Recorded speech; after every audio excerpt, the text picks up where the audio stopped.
आज विश्व घोर जल संकट के मुहाने पर खड़ा है। चेन्नई दुनिया के उन शहरों में शामिल हो गया है जहां जल संकट ने विकराल रूप ले लिया है।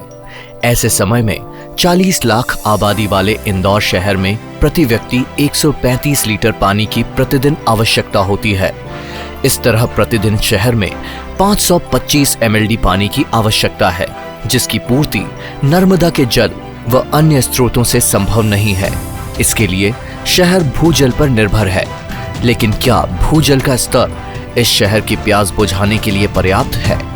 800 से 1000 फीट तक लगातार गिरता जल स्तर शहर के लिए चिंता का विषय है, लेकिन इस शहर ने जब भी जो ठाना वो करके दिखाया है। आज हमें धरती के भूजल स्तर को बढ़ाने की चुनौती को स्वीकार कर इसकी गहराइयों में वो पानी लौटाना होगा जिसे हम बरसात में व्यर्थ बहने देते हैं। और ये संभव है रेन वाटर हार्वेस्टिंग से। इस तकनीक से हम बरसात के पानी को उन्हीं स्रोतों के जरिए वापस जमीन में लौटाते हैं जिनसे हम पूरे वर्ष जल लेते हैं। रूफटॉप रेन वाटर हार्वेस्टिंग घरों व सोसाइटियों के लिए उपयुक्त है। इस विधि में 1000 वर्ग फीट की छत पर 32 इंच औसत बारिश के पानी को जमीन के भीतर पहुंचाने पर 1 लाख लीटर पीने का पानी या इतना ही भूजल स्तर बढ़ाया जा सकता है। रेन वाटर हार्वेस्टिंग में छत की साइज के आधार पर आउटलेट के पाइप की साइज चयन कर इसमें 100 mm या 75 mm का ऑटो या मैनुअल फिल्टर लगाकर पानी में छत से आई गंदगी को साफ किया जाता है। छत के आकार व पानी की आवक क्षमता के अनुसार फिल्टर का आकार व संख्या का चयन किया जाता है। फिल्टर लगने के बाद आउटलेट को बोरिंग के चेंबर में जोड़ा जाता है, जिससे बरसात का साफ पानी बोरिंग में पहुंचता है।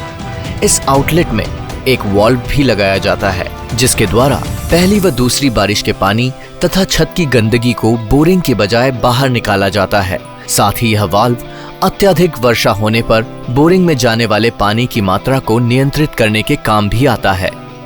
रिचार्ज पिट विधि द्वारा जल पुनर्भरण। यह विधि बगीचों, भवनों, खुली जगह, नलकूप आदि के पास रेन वाटर हार्वेस्टिंग के लिए उपयुक्त है।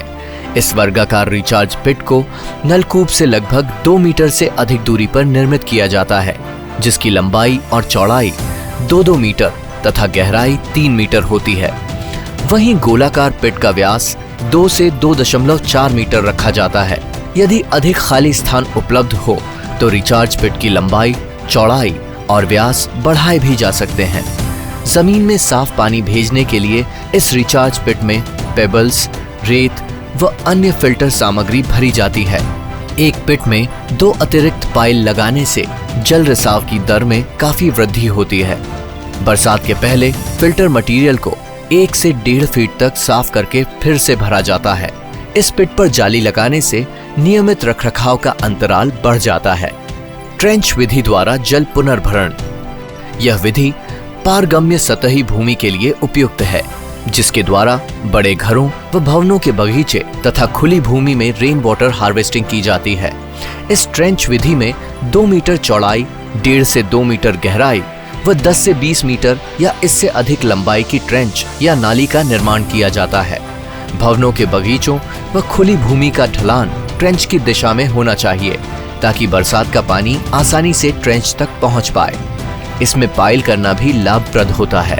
बरसात के पानी को साफ कर भूमि में उतारने के लिए ट्रेंच में पेबल्स, बोल्डर्स आदि फिल्टर मटेरियल भरा जाता है। ट्रेंच पर चटाई या जाली डालने से नियमित रखरखाव के अंतराल में वृद्धि होती है। अक्सर बारिश का पानी व्यर्थ बहकर नदी नालों में पहुंच जल जमाव व बाढ़ का रूप ले लेता है। पानी का यही स्वरूप जनजीवन, पर्यावरण, सतही मिट्टी के क्षरण, सड़कों आदि के लिए भी अभिशाप बन जाता है। लेकिन रेन वाटर हार्वेस्टिंग की इन विधियों के सदुपयोग से एक तरफ इन समस्याओं को रोका जा सकता है, तो दूसरी तरफ भूजल और सतही जल के संकट का प्रभावी समाधान मिलता है।